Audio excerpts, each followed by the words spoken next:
can I just ask you, I mean, just briefly, your reaction to, you know, with this 1 year anniversary that we're dealing with and the pro-Palestinian demonstrations we saw on Saturday, 17 arrests, not enough arrests, I think many of us would agree, given some of the outrageous placards and slogans and things that people were shouting at that demonstration on Saturday, and indeed the coverage of those anniversary events today.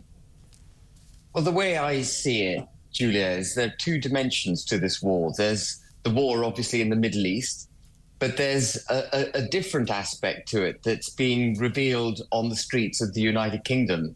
And I see it essentially as reflecting the breakdown of the last 27 years policy that started with Tony Blair but has been adopted by every government since, of multiculturalism, rampant immigration, coupled with creating a protected status around the cultures that we've brought into this country, making no effort to integrate those who've come. Indeed, the rate at which people have come has made it impossible for integration.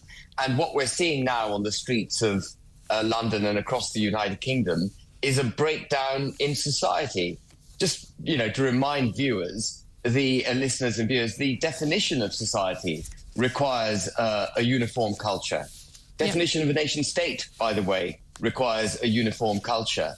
And what our politicians have done is actually break the society that is the United Kingdom, break our nation state with their policy of multiculturalism. Yeah. And so you're seeing extreme views held by people who traditionally wouldn't hold such views in the United Kingdom being revealed on the streets of our country. Openly and proudly. And what's interesting, of course, is when you get the likes of Tory leadership candidate Kemi Badenoch saying that, you know, not all cultures are valid. And you know, you think, well, yeah, I mean, yeah, of course. And then suddenly the great and the good and the Metropolitan League go, oh, how awful, of course they are. Yeah, we're really in favour of cultures where children are married off to 40-year-olds, where women's, genitals are deformed and mutilated in FGM, and where gay people don't have rights and women don't have equal rights, and we mask their faces. No, of course those cultures aren't equal with ours. Why on earth would any sane person in the West think they were? And anyone holding such views in the United Kingdom should either be asked to leave or should be re-educated. And but there are plenty of countries that have those views. Off you go and enjoy them. Yeah, if you want to go, absolutely. And this is where we've broken down as a country. You know, we roll off our tongues with a kind of moral correctitude that we're a liberal democracy.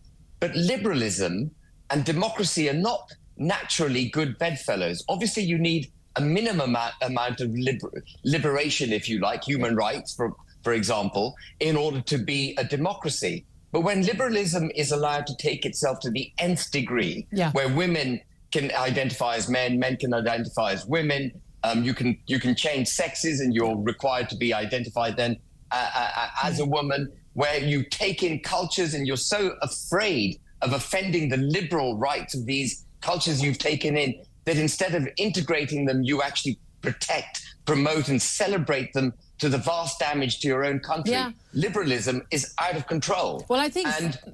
No, but fundamentally, an awful lot of people in this country, it would appear, and I think quite a lot in government, that aren't proud of this country, aren't proud of the history of this country, aren't proud of our values or what we've given to the world, and they're constantly doing it down. So seemingly, it's almost like the people coming here, the people who value those freedoms more than the people who live here already. Well, it used to be. I think immigrants in the past, in the 80s and 90s, I think came here because they really bought into British values, wanted to improve their lives, integrate with society and promote themselves through our society. But actually, we've got a very different form of immigration now taking place. You know, the benefits bill for immigrants coming in is estimated at between 8 and 16 billion pounds a year. And then on top of that, you've got the 6 to 7 billion pounds a year that we're spending on illegal migrants who've entered the country. You know, and that is another symptom. Our inability to enforce our borders is another symptom of liberalism completely out of control. Well, we don't even regard our borders as worthy, as worthy of being protected. Indeed. Well, let's talk about that. I mean, two stats again: 973 migrants entering the country illegally on 17 dinghies. That's just under 60 per dinghy across the English Channel on Saturday. That's the latest figures from the Home Office. That's the largest number in a day so far this year.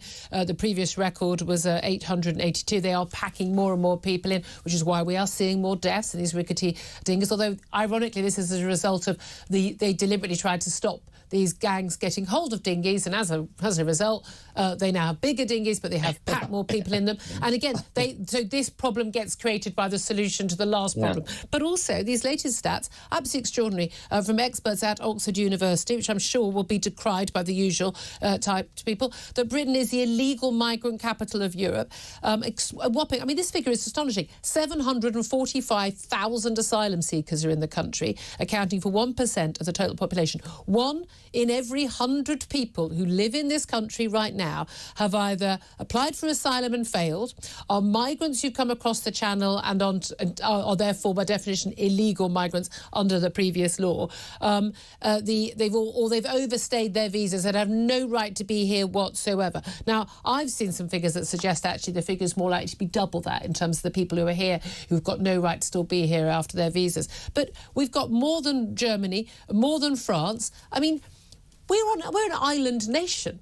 For the love of God, of all the nations that in Europe, certainly, we should be able to protect our borders. What's going on? Absolutely, which is, I think it goes back partly to what you were saying earlier, which is that there's a kind of apathy, if not antipathy, to the very existence of the nation state by those who govern us. You know, I've taken to calling Starmer anti-British because I look at all his policies and I can't interpret them as anything other than anti-British. And actually, the Tories weren't much better. What we've got to recognise is that our politicians have to make policies for the British national interests and the interests of British people. And they've got to stop. I think it's a function of they've got some sort of guilt in their heads which they need to get rid of about our history. And our history is a very proud one, and one which we should absolutely trumpet. We shouldn't be, holding it under some kind of bushel. We should be revealing the fantastic imperial history we had, exporting all those wonderful things that we exported to the rest of the world, common law, technology, the agrarian revolution, and so on. All of that started in this country, yet we never talk about any of that. Yeah. We've got to get over this nonsense about being and by the way, saving the free world in World War II. Oh, the small matter, the small matter of that. Exactly. So we've got to entrench that way of thinking, and then we've got to stop this governance from a global perspective. Because if you are Keir Starmer and you'd rather be part of the European Union, actually by definition you don't care about the UK because you want to be governed by a foreign power. Yeah. You're prepared to take down your borders. You're not pro-British. So get back to the national agenda and then enforce your borders. You and I famously had a discussion a few months ago on this. And I will hold by what I said in that discussion, that borders must be enforced. It's a physical process. And we are an island nation.